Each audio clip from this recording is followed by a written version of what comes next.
Menglava, letters from the father to his daughters Sautega, the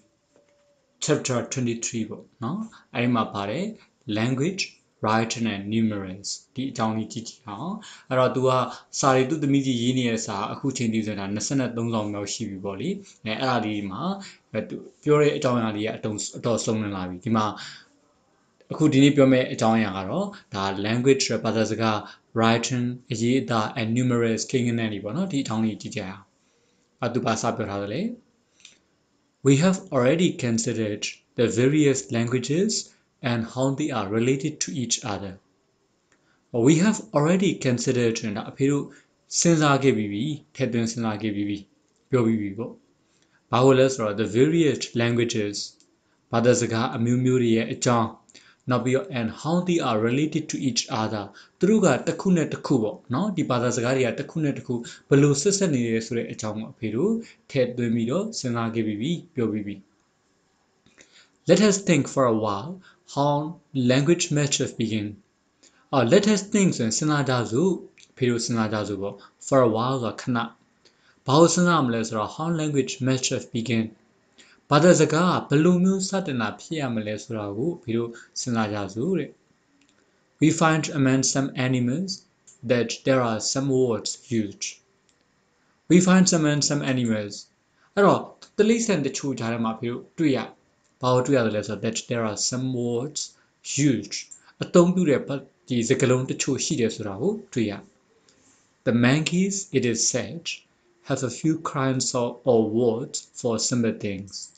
or the monkeys မြောက်တွေပေါ့ it is said ဆိုတာပြောကြအဲ့တော့မြောက်တွေမှာ have a few kinds or words for simple things ဒီရိုးရှင်းတဲ့ကိစ္စတွေအတွက်ပေါ့လေအဲ့တော့ order တတိပြမယ်ဆိုရင်စကားလုံးပေါ့ဒါတွေနည်းနည်းရှိတယ်လို့ပြောကြ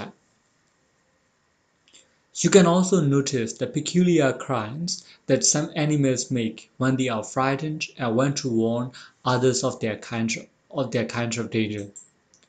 You can also notice သတိပြုနိုင်ပါတယ်။ဘာကိုသတိပြုမိနိုင်တာလဲဆိုတော့ the peculiar cries peculiar ဆိုတာ strange ပေါ့ထူးဆန်းတာကိုပြောတာပါ။ the peculiar cries ဆိုတာထူးဆန်းတဲ့ organ ပေါ့။ဘယ်လိုထူးဆန်းတဲ့ organ လဲဆိုရင် that some animals make တချို့တိရစ္ဆာန်တွေလုပ်တဲ့ထူးဆန်းတဲ့ organ တွေဒါတွေကိုသမီးစိုက်မိနိုင်တယ်ဘယ်အခါမှာသူတို့ကလုပ်တယ်လဲဆိုတော့ when they are frightened ကြောက်လန့်တဲ့အခါမှာ want to warn others of their kind of danger ပြီးတော့တခြား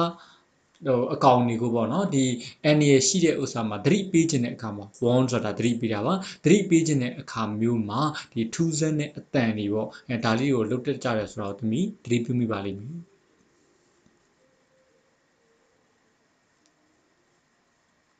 Perhaps language started in the same way in man perhaps ဆိုတာဖြစ်ကောင်းဖြစ်နိုင်တာပေါ့ဘာဖြစ်နိုင်တာလဲဆိုတော့ language started in the same way in man လူသားတွေမှာဘာသာစကားဒီနည်းတဲ့အတိုင်းပဲစတင်ခဲ့တာဖြစ်နိုင်ပါတယ် There must have been very simple cries to begin with cries of fear and warning or there must have been ဆိုတာရှိတာဖြစ်ရဘာရှိတာဖြစ်ရမလဲ very simple cries လွန်ရိုးရှင်းတဲ့ organ တွေပေါ့နော်ဒါတွေရှိတာဖြစ်ရမယ် to begin with ဆိုစပြောရမယ်ဆိုရင်ဒါအလွန်ရိုးရှင်းတဲ့ organ တွေရှိတာဖြစ်ရဘလို့ organ လဲဆိုတော့ cries of fear and warning အဲ့တော့ကြောက်လို့ အော်တဲ့အတန်သတိပေးလို့ အော်တဲ့အတန်ပေါ့နော်ဒီလိုမျိုးရိုးရှင်းတဲ့ organ တွေရှိခဲ့ပါလိမ့်မယ်ဒါလူသားတွေအတွက်ပေါ့ Then it may be came what are called liver cries then ဆိုအဲ့နောက်မှာဒီ organ တွေရှိလာပြီးတဲ့နောက်မှာပေါ့နော် it may be ဆိုတာဒါဖြစ်ကောင်းဖြစ်နိုင်ပါတယ်အခုကတွက်ဆကြည့်နေတာဖြစ်တဲ့အတွက်ကြောင့်မလို့အတိအကျတော့ပဲသိပါမယ်ဒါဖြစ်ကောင်းဖြစ်နိုင်တယ်ပေါ့ဘာဖြစ်နိုင်တာလဲဆိုတော့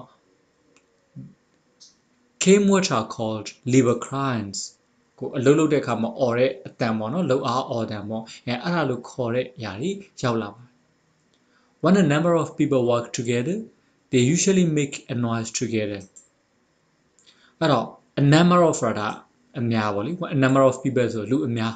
အဲ့တော့ when a number of people work together လူအများကအတူတူလှုပ်တဲ့အခါမှာတဲ့ they usually make a noise together သူတို့တွေကအတူတူနော်စူညံတဲ့တစ်ခုကိုလှုပ်တတ်ကြတယ်ဟေးစသဖြင့်ပေါ့နော်ဒီလိုမျိုးလှုပ်တတ်ကြပါတယ် Have you not noticed people pulling together at something အဲ့တော့ have you not noticed သမီးသတိမထားမိဘူးလား ဘာလို့လဲဆိုတော့ people pulling together at something နောက်တစ်ခုခုမှလူတွေအဲ့လိုမျိုးဆွဲနေတဲ့ဥစ္စာမျိုးတွေသမီးသတိမထားမိဘူးလားတဲ့ဆွဲနေရမဟုတ်ရင်လည်းပဲ or lifting a great weight together အဲ့တော့ဒီအလေးတစ်ခုခုကိုပေါ့နော်အတူတကွမနေရမျိုးသမီးသတိမထားမိဘူးလားတဲ့ it seems that all crying together helps them a little အဲ့တော့ it seems ဆိုတာဖြစ်ကောင်းဖြစ်နိုင်တာပါဘာဖြစ်နိုင်လဲဆိုတော့ that all crying together အတူတူပေါ့နော်အကုန်လုံးអော်ကြတဲ့ဥစ္စာက helps them a little သူတို့ကိုနည်းနည်းကူညီနိုင်တာဖြစ်ပုံရပါတယ် their liver crimes must have been the first words that men used their liver crimes ဆိုတော့သူတို့အဲ့လိုမျိုးအလုပ်လုပ်တဲ့အခါမှာអော်တဲ့အတန်ပေါ့နော် liver crimes တွေက might have been the first words that men used လူသားတွေအသုံးပြုတဲ့ပထမအဦးဆုံးစကားလုံးတွေဖြစ်ပါလိမ့်မယ် gradually other words must have come in simple words like water fire horse and bear gradually ဆိုတာတဖြည်းဖြည်းနဲ့ other words must have come in တခြားစကားလုံးတွေရောက်လာပါလိမ့်ဘာလဲဆိုတော့ simple words like water fire horse and bear ရေတို့မီးတို့မြင်းတို့ဝုတ်ဝုံတို့စသဖြင့်ပေါ့နော်အဲ့လိုရိုးရှင်းတဲ့စကားလုံးတွေရောက်လာလိမ့် probably there were only nouns and no verbs probably ဆိုတာဖြစ်ကောင်းဖြစ်နိုင်ပါတယ်ဘာဖြစ်လဲဆိုတော့ there were only nouns ဒီ nouns တွေပဲရှိမှာဥမာမီးမြင်းဝုတ်ဝုံရေစသဖြင့်ဒါ nouns တွေ and no verbs verbs တွေမရှိတာဖြစ်ကောင်းဖြစ်နိုင်ပါတယ် if a man wanted to say that he has seen a bear he would only say one word bear and point just like a child if a man wanted to say လူတယောက်ကပြောချင်တယ်ဆိုရင်ပေါ့ဘာလို့ပြောချင်တယ်ဆိုရင်လေ that he has seen a bear သူဝုတ်ဝုံတစ်ကောင်ကိုတွေ့ခဲ့တယ်လို့ပြောချင်တဲ့အခါမှာ he would only say one word bear သူ bear လို့တစ်လုံးနဲ့ပဲပြောပြီးတော့ and point ညွှန်ပြပါလိမ့်မယ်ဘာလို့လဲဆိုတော့ just like a child ကလေးတယောက်လိုမျိုးညွှန်ပြပါလိမ့်မယ်ဒါပထမဆုံးစကားပါလေ there could hardly be much conversation then အဲ့အချိန်လုံးကနော်အဲ့ဘာသာစကားတွေစပြီးဖြစ်တဲ့အချိန်လုံးကဆိုရင်ဒီအပြန်အလှန်ပြောစကားတွေမရှိတလောက်ဖြစ်ပါလိမ့်မယ်ဟုတ်ပြီအဲ့လိုမျိုးစကားလုံးတစ်လုံးချင်းစီကစပြီးတော့နောက်ကျတော့ဘာဖြစ်လာလဲဆိုတော့ language developed ဘာသာစကားကဖွံ့ဖြိုးလာပါတယ် short sentences came and then longer ones short sentences ဆိုတာဝါကျတော်တွေပေါ့အဲ့တော့ short sentences came ဆိုဝါကျတော်တွေရောက်လာတယ် and then longer ones ပြီးတော့ပိုရှည်တဲ့ဥစ္စာတွေရောက်လာပါတယ် probably there was not one language for all the different people at any time probably ဆိုတာဖြစ်ကောင်းဖြစ်နိုင်ပါတယ်ဘာဖြစ်နိုင်လဲဆိုတော့ there was not one language ဘာသာစကားတစ်ခုတည်းရှိတာမဟုတ်ဘူးဆိုတာဖြစ်ကောင်းဖြစ်နိုင်ပါတယ်ဘယ်သူအတွက်လဲ for all the different people at any time ဘယ်အချိန်မှမဆိုလူသားတွေအားလုံးအတွက်နော်လူတွေအားလုံးအတွက်ဘာသာစကားတစ်ခုတည်းရှိတယ်ဆိုတာတော့ဒါမဖြစ်နိုင်ဘူး but at some time there could not have been very many different languages အဲ့တော့တစ်ခုတည်းရှိတာမဖြစ်နိုင်ဘူးဟုတ်တယ် but ဒါပေမဲ့at some time အဲ့ဒီအချိန်မှာပေါ့နော် there could not have been very many different languages တိတ်များပြီးတော့ကွဲပြားတဲ့ဘာသာစကားတွေမရှိနိုင်ပါဘူး as I have already told you there were a few languages then each of which developed a large family of languages as I have already told you ဆိုရင်အဖေသမီးကိုပြောပြခဲ့ပြီးတဲ့အတိုင်းပဲ there were a few languages then အဲ့ဒီတော့ဘာသာစကားအနေငယ်ပဲရှိတယ် each of which developed အဲ့တစ်ခုချင်းစီကဖွံ့ဖြိုးလာတယ်ဘာအဖြစ်လဲဆိုတော့ a large family of languages ဒီဘာသာစကားမိသားစုအကြီးတစ်ခုအဖြစ်ဖွံ့ဖြိုးလာပါ during the time of the early civilizations which we have been considering language had already greatly developed during the time of early civilizations ဒီအစောပိုင်းဒီလူယဉ်ကျေးမှုအချိန်အတွင်းမှာပေါ့ဘလို့အချိန်လဲဆိုတော့ which we have been considering အဖေတို့ခုစဉ်းစားနေတဲ့เนาะအခုပြောနေတဲ့အဲ့ဒီ early civilizations ကာလအတွင်းမှာဆိုရင် language had already greatly developed ဘာသာစကားကအများကြီးတိုးတက်နေပါပြီ there were many songs and bards and singers used to sing them there were many songs ဆိုတချင်းတွေအများကြီးရှိတယ် and bards ဆိုတာကြပြာစာဆိုပေါ့ဆိုတဲ့သူပေါ့ and singers ဆိုတော့ရ used to sing them ဒါတွေကိုဆိုလိရှိခဲ့ there was not much writing or books in those days and so people had to remember much more There was not much writing of books in those days အဲ့ဒီခေတ်တွေတုန်းကဆိုရင်လေအရေးအသားတွေစာအုပ်တွေဒါအများကြီးမရှိသေးဘူး and so ဒါကြောင့်မလို့ people had to remember much more လူတွေကအများကြီးပို့ပြီးတော့မှတ်မိရပါတယ် it is easier to remember rhymes and poetry အဲ့တော့ဒီလိုမျိုးမှတ်မိဖို့လိုတယ်လေအကြောင်းအရာတွေအဲ့လိုမှတ်မိဖို့လိုတဲ့အခါမျိုးကျရင်ဒီကာယံတွေပေါ့ rhymes တွေနောက်တစ်ခုကကြပြတွေပေါ့ poetry ဒါတွေဆိုရင်မှတ်မိဖို့ပို့လို့ရတယ်တိကြတဲ့အတိုင်းပဲ you စာပဲကြီးတစ်ခုချက်တာနဲ့ကြပြတစ်ခုချက်တာနဲ့မတူဘူးလေကြပြတွေဆိုရင်သူရ rhymes တွေရှိတယ်နော်ကာယံတွေရှိတယ်နောက်တစ်ခု rhythm တွေရှိတယ်ဒီအတွက်ကြောင့်မလို့ဖတ်တဲ့ကြက်တဲ့အခါမှာပို့ပြီးတော့မှတ်မိလွယ်တယ်ဒါကြောင့်မလို့ဟိုခေတ်တုန်းကဆိုရင်အဲ rhymes တွေ poetry ဒါပို့ပြီးတော့ခက်စားနိုင်တာပေါ့ therefore we find that rhymes and ballads were very popular in all these countries where the early civilizations existed therefore ဒါကြောင့်မလို့ we find that ဒီလိုတွေ့ရပါတယ် rhymes and ballads were very popular ဒီ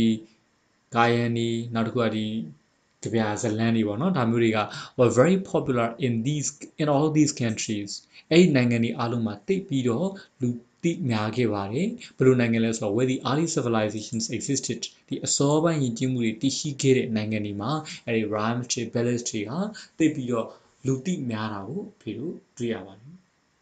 မြန်မာနိုင်ငံမှာလည်းဒီတိုင်းပါပဲအဲ့တော့ခေတ်အဆက်ဆက်ကိုကြည့်ခဲ့မယ်ဆိုရင်ဖွံ့ဖြိုးလာတဲ့အခါကျတော့ပြုတ်ကြပြလင်္ကာဒါမျိုးလေးတွေကအများကြီးဖွံ့ဖြိုးလာခဲ့နော်နောက်တော့မှစကားပြေတက်တက်နဲ့ရေးသားတဲ့ဥစ္စာတွေကနဲလာဒီနောက်တော့မှတစ်ဖြည်းဖြည်းနဲ့ရှိတယ်အဲ့ခေတ်တော့နဲတာပေါ့နော်ဒါဆိုရင်ဘာဖြစ်လို့အဲ့လိုဖြစ်ရလဲဆိုရင်ပြန်စဉ်းစားကြည့်လိုက်အင်ဝါခေတ်တို့နော်ဒီပင်ရတို့ညောင်ရမ်းတို့စသဖြင့်ပေါ့တောင်ငူဒီခေတ်တွေလောက်ထိကိုပြန်စဉ်းစားကြည့်လိုက်မယ်ဆိုရင်ရေးတဲ့အခါမှာပေစာရဲ့ပုံမှာရေးရမယ်နော်ရေးရတာလည်းခက်တယ်အဲ့တော့ကညစ်နဲ့ဒီပေရွဲပေါ်မှာရေးတဲ့အခါကျတော့ခက်အဲ့တော့အရေးသားသိမရှိဘူးစာအုပ်တွေရှိဖို့ဆိုတော့ဝေရောဒါဆိုရင်တခုခုဆိုရင်ဘာလို့ဖို့လိုတယ်လဲဆိုတော့အလွတ်ချက်ဖို့လိုတယ်အလွတ်မှတ်ထားဖို့လိုတယ်အာကုံရမှအာကလူဖြစ်မှာပေါ့နော်အဲ့လိုမျိုးမှတ်တဲ့အခါမျိုးကျရင်ဒီတိုင်းစာပဲကြီးစကားပြေးနဲ့ချက်ကတာထက်ဆိုင်ကြပြားတွေလင်္ကာတွေနဲ့ချက်တဲ့အခါကျပို့ပြီးတော့မှတ်မိနိုင်တာပေါ့အဲ့အတွက်ကြောင့်မလို့စုံမစာတွေရေးသားတဲ့အခါမျိုးဆိုရင်လည်းကြပြားလေးနဲ့လင်္ကာလေးနဲ့ဒီလိုမျိုးရေးသားခဲ့အဲ့တော့အခုပြောခဲ့တဲ့အကြောင်းအရာနဲ့ဒါဖွံ့ဖြိုးခဲ့တဲ့မြန်မာနိုင်ငံမှာဆိုရင်လည်းဒီအချက်တွေကိုက်ညီတယ်ဆိုတာတွေ့နိုင်ပါတယ် The singers of birds were especially fond of singing of the glories of the dead heroes အဲ့တော့ပြန်ကြည့်အောင်ဒီကြားထဲမှာတော့ဘာသာစကားအမျိုးမျိုးရဲ့ပုံလေးပြထားပါလိမ့်အဲ့တော့ the singers of birds ဆိုတော်တွေကြပြစာဆိုတွေပေါ့ဒီလူတွေက was specially fond of singing ဆိုရတာကိုအလွန်နှစ်သက်ပါအထူးနှစ်သက်ပါတာ fond of တာနှစ်သက်တယ်လို့အဓိပ္ပာယ်ရဘာကိုဆိုပြရတာနှစ်သက်တယ်လဲဆိုတော့ of the glories of dead heroes ဒီပေွားတဲ့เนาะကြာဆုံးသွားတဲ့သူရဲကောင်းတွေရဲ့ဂုဏ်ကျက်တွေကိုဆိုပြရတာကိုအထူးနှစ်သက်ကြအဲ့တော့နှစ်သက်ကြတဲ့အခါမှာဘာဖြစ်လဲဆိုတော့ people in those days were most interested in fighting and so the songs are about bravery in battle people in those days အဲ့ဒီခေတ်တုန်းကလူတွေက were most interested in fighting တိုက်ခိုက်မှုမှာစိတ်အဝင်လာဆုံးဖြစ်ပါတယ် and so the songs are about bravery in battle ဒါကြောင့်မလို့ဒီတခြင်းတွေကเนาะတိုက်ပွဲမှာရဲစန်းတတိတွေအကြောင်းဖြစ်ပါ we find this in India as well as in other countries we find this in India ဖေတို့ကအဲ့ဒီအချက်ကိုအိန္ဒိယမှာလည်းတွေ့ရတယ်အိန္ဒိယဟိုတော့ကြပြားတွေဇလန်းကြီးတွေပြန်ကြည့်မယ်ဆိုရင်ဒီသူရဲကောင်းတွေရဲ့ဂုဏ်ကြီးအကြောင်းပြောထားတဲ့ဥစ္စာပိုများတာပေါ့ဒါပေမဲ့အိန္ဒိယတခုတည်းလို့မထင်ပါနဲ့ as well as in other countries တခြားနိုင်ငံတွေမှာလည်းဒီတိုင်းပါနော်အဲ့ဥမာကြည့်မြန်မာတွေတည်တဲ့เนาะမြန်မာကျောင်းသားတွေအထူးသဖြင့်တည်တဲ့တာဝရိန်သာနှိပ်ရွာလောဟုတ်တီးရှင်စသဖြင့်ဒီလိုမျိုးဆိုတဲ့ကြပြားတွေဆိုရင်လည်းပဲဒါသူရဲကောင်းတွေရဲ့အကြောင်းเนาะတတိစွမ်းရည်တွေအကြောင်းဒီလိုမျိုးတွေပြောထားအဓိကပဲလीဒါကြောင့်မလို့ဒီလိုမျိုးသူရဲကောင်းတွေအကြောင်းဖွဲ့ဆိုတဲ့ဥစ္စာတွေကရှစ်ခေတ်တုန်းကတော်တော်လေးကိုစိတ်ဝင်စားခဲ့ကြပါတယ်လူသိများခဲ့ Writing also has such an interesting beginning writing ဆိုတာစာရေးတာပေါ့အဲ့ဒါက also has such an interesting beginning စိတ်ဝင်စားစရာကောင်းတဲ့အစရှိပါ I have referred to Chinese writing refer to ဆိုတာရည်ညွှန်းတာပါ I have referred to Chinese writing ဆိုအဖေကတရုတ်အရေးအသားကိုရည်ညွှန်းခဲ့ပြီး all writing must begin with pictures all writing ဆိုတာအရေးအသားတွေအားလုံးက must begin with pictures ပုံတွေကနေစခဲ့တယ်ဖြစ်ရA man who wanted to say something about a peacock would try to make a picture or drawing of a peacock. A man ဆိုတာလူတစ်ယောက် ဘယ်လိုလူလဲဆိုတော့ who wanted to say something about a peacock ဒေါင်းအကြောင်းကိုပြောခြင်းနဲ့နော်လူတစ်ယောက်ကတဲ့ would try to make a picture or drawing of a peacock အဲ့ဒီဒေါင်းရဲ့ပုံပေါ့ဒါမှမဟုတ်ပုံဆွဲထားတဲ့ဥစ္စာအဲ့ဒါလေးကိုလုပ်ဖို့အတွက်ကြိုးစားမှာပဲ of course no one could try to match this way of course ဆိုတော့ဟုတ်ပါတယ် no one could try match this way ဘယ်သူမှဒီလောက်မရေးနိုင်ဘူးလေအဲ့တော့ကိုပြောချင်တဲ့ဥစ္စာတွေအကုန်လုံးပုံလိုက်ပြီးတော့ပဲဆွဲပြနိုင်ပါမယ်အဲ့တော့ gradually the pictures would have become similar and similar gradually ဆိုတော့တဖြည်းဖြည်းနဲ့ the pictures ဆိုအဲ့ဒီပုံတွေက would have become similar and similar ရိုးရှင်းတဲ့ရိုးရှင်းလာပါ much later an alphabet was thought of and evolved much later ဆိုအများကြီးကြာလာတဲ့အခါမှာ an alphabet was thought of and evolved အခရာကိုတွေးဆလာပြီးတော့သူကဒီဖွံ့ဖြိုးလာတာပေါ့နော် single ဖြစ်ပေါ်လာပါတယ် This immediately made writing far easier and progress became more rapid this ဆိုတာအဲ့လိုမျိုးအခရာတွေဖြစ်ပေါ်လာတဲ့ဥစ္စာက immediately made writing far easier စာရေးတဲ့ဥစ္စာအများကြီးပိုလွယ်အောင်လုပ်ပြပါတယ် and progress became more rapid ပြီးတော့အဲ့ဒီတိုးတက်မှုကလည်းပို့ပြီးတော့လျင်မြန်လာပါတယ်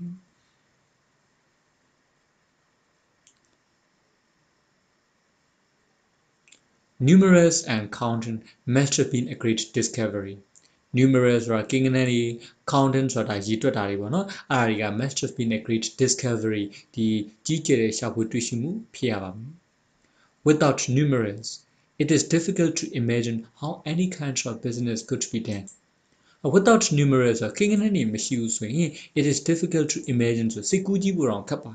ဘာလို့စိတ်ကူးကြည့်ဖို့လဲ how any kind of business could be done ဘယ်လိုစီးပွားရေးမျိုးကိုလုပ်နိုင်မလဲဆိုတာမျိုးကိုစဉ်းစားကြည့်ဖို့တော့ခက်ပါဟုတ်တယ်လေအခုရောင်းဝယ်လုပ်တဲ့အခါမျိုးကျရင်ကိန်းဂဏန်းလေးတွေနော်ဟိုတိဖို့လိုတယ်တွက်ချက်ဖို့လိုတယ်တကယ်လို့များကိန်းဂဏန်းသာမရှိဘူးဆိုရင်ဘယ်လိုများလုပ်ကြပါမလဲစဉ်းစားကြည့်ဖို့တော့ခက်တယ်နော် The person who invented numerals must have been a genius or a very clever person the person who invented numerals ဒီကိန်းဂဏန်းတွေကိုတီထွင်ခဲ့တဲ့သူကတဲ့ must have been a genius ပါရမီရှင်တယောက်ဖြစ်ရ genius ဆိုတာပါရမီရှင်ပေါ့အဲ့လိုမဟုတ်ရင်လည်း a very clever person ဆိုအလွန်လိမ္မာပါနေတဲ့သူဖြစ်ရပါလိမ့်မယ် At first in Europe numerals were rather clumsy at first အစတုန်းက in Europe ဥရောပမှာ numerals were rather clumsy ဒီကိန်းဂဏန်းတွေအတော်လေးကိုသူကအချိုးမကျဖြစ် You know what are called the Roman numerals 1 2 3 4 5 6 7 8 9 10 and so on အဲ့တော့ You know what are called the Roman numerals ရောမကိန်းဂဏန်းပေါ့နော် Roman numerals ဆိုတာဘာကိုခေါ်တယ်လဲဆိုတော့သမီးသိပါတယ်ဒီဥစ္စာလေးတွေပေါ့1 2 3 4 5 6 7 8 9 10စသဖြင့်ဒါမျိုးလေး and so on ဆိုတာစသဖြင့်ပေါ့နော်these are clumsy and difficult to manage these are clumsy ဆိုအဲ့ဒါအချိုးမကျရေးထားတဲ့ဥစ္စာတွေခက်ခဲရေးရပါ and difficult to manage ပြီးတော့ဒီစီမံဖို့အတွက်လည်းခက်ပါ the numerals we use now in all languages are very much better the numerals we use now ဆိုအခုအဖေတို့သုံးနေတဲ့ကိန်းဂဏန်းပေါ့ဘယ်မှာသုံးလဲဆို in all languages ဆိုဘာသာစကားတွေအားလုံးမှာအဖေတို့အခုသုံးနေတဲ့ဥစ္စာကကိန်းဂဏန်းက are very much better အများကြီးပိုကောင်းပါအဲ့တော့ဒီလိုပြောနေတယ်ဆိုတော့ကိန်းဂဏန်းကအစတုန်းကကျတော့ကိန်းဂဏန်းတစ်ခုရေးချင်တဲ့အခါမှာတစ်လို့ရေးချင်တဲ့အခါမျိုးကျရင်သူကဒီခက်ခဲရေးရပြီးလည်းပြီးတော့နှစ်ဆိုရင်လည်းပဲဒီလိုမျိုးနော်ပထမတစ်လို့ရေးရင် i လိုမျိုးရေးရတယ်နှစ်ဆိုရင်လည်း i နှစ်ခုလိုမျိုးရေးရတော်တော်လေးကိုအချိုးမကျအဲ့တော့အခုသုံးနေတဲ့အခါကျတော့ဒီလိုမျိုးတွေရေးလေ1 2 3 4 5 6 7 8 9 10စသဖြင့်ဒါမျိုးသုံးတယ်အဲ့တော့အဖေကဒါမျိုးကိုရည်ညွှန်းတာပါတဲ့ဒါဆိုရင်အရှိကနော်ဒုတ်ချောင်းပုံစံမျိုးတွေသုံးသွားတဲ့ဥစ္စာ Roman numerals အဲ့တော့အခုလိုမျိုးပြော1 2 3 4စသဖြင့်ဒါမျိုးတွေကျတော့ဘာလို့ခေါ်တယ်လဲ These are called Arabic numerals because people in Europe got to know them through the Arabs these are called Arabic numerals ဒါတွေကို Arabic ကိန်းဂဏန်းလို့ခေါ်ပါတယ်1 2 3 4 5 6 7 8 9 10ဆိုတဲ့အခုပုံစံမျိုးတွေဒီကဏန်းလေးနဲ့ရေးထားတာကိုဒါ Arabic numerals လို့ခေါ်ပါတယ်ဘာလို့ Arabic numerals လို့ခေါ်ရလဲ because people in Europe got to know them ဥရောပမှာရှိတဲ့သူတွေကဒါတွေကိုသိလာကြဒီကိန်းဂဏန်းလေးတွေကိုသိလာကြတယ်ဘယ်ဟာသိတယ်လဲဆိုတော့ through the Arabs Arab လူမျိုးတွေစီကနေပြီးသိလာကြ but the Arabs themselves learned them from the Indians so it would be more correct to say them Indian numerals but ဒါပေမဲ့ the Arabs themselves ဒီ the Arab တွေကိုယ်တိုင်က launched them from the Indians ဒီလိုမျိုးရေးတဲ့ဥစ္စာတွေကိုအိန္ဒိယစီကနေပြီးတော့လေ့လာခဲ့တာ so it would be it would be more correct to see them Indian numbers ဒါကြောင့်မို့ဒီကိန်းဂဏန်းတွေကို Arabic numerals လို့ပြောမယ့်အစား Indian numerals လို့ပြောပို့ပြီးတော့မှန်ပြီ but I'm going too fast ဒါနဲ့အဖေခုပြောတာမြန်လွန်းနေတယ် we have not come to the Arab yet အဖေတို့ခု Arab တိပြောတဲ့အကြောင်းကိုမရောက်သေးပါဘူးဒါလောက်ဆိုရင်စိတ်ဝင်စားစရာကောင်းတဲ့အကြောင်းအရာတွေဖြစ်တဲ့ language writing and numerals ဒီအကြောင်းလေးတွေကိုလေ့လာခဲ့ပြီးတော့ဘုသူတ္တတွေအများကြီးရမယ်လို့မျှော်လင့်ပါတယ်အားလုံးကိုကျေးဇူးတင်ပါတယ်